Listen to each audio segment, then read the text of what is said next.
Gandang balita nito para sa Barangay Ginebra. Jamie Malonzo nagbalik ensayo na. So magandang senyales to.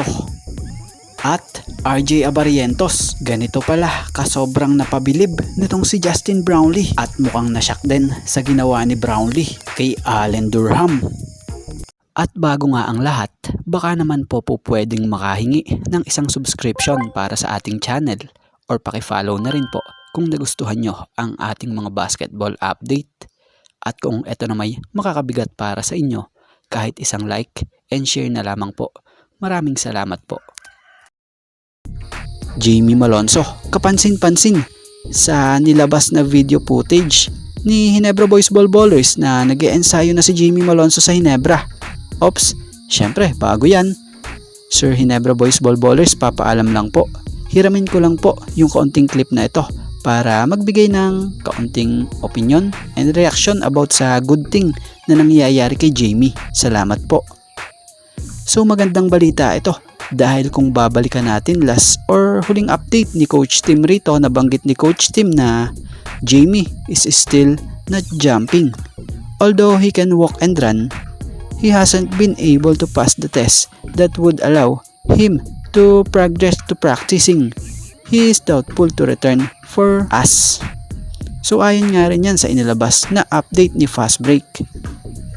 So ito nagpapakita ngayon na unti-unti nang lumalaki ang senyales na malapit na siyang makabalik sa Ginebra sa paglalaro. Dahil biruin mo, di pa man siya pinupwersa or pumupwersa sa pagtakbo. Pero yung galaw niya unti-unti na niyang binabalik sa dati.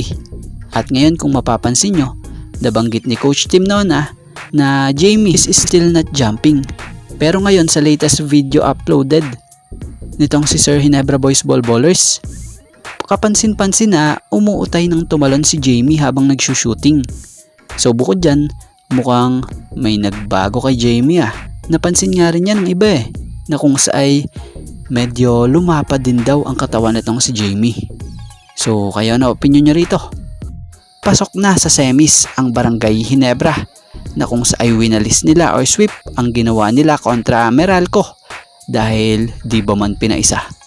At sa nangyaring paglalaro dito, grabe namang gandang ginawa ng Ginebra dahil sa balance scoring ng player nila na kung sa 6 ba naman ng Ginebra players ang nag-double digit sa scoring na pinangunahan ni Justin Noipy Brownlee na kumamada ng 23 points, Stephen Holt 19 points, Japet Aguilar 19 points, Maverick Ahamnisi 17 points, RJ Abarientos 17 points, at itong si Scottie Thompson na may 16 points.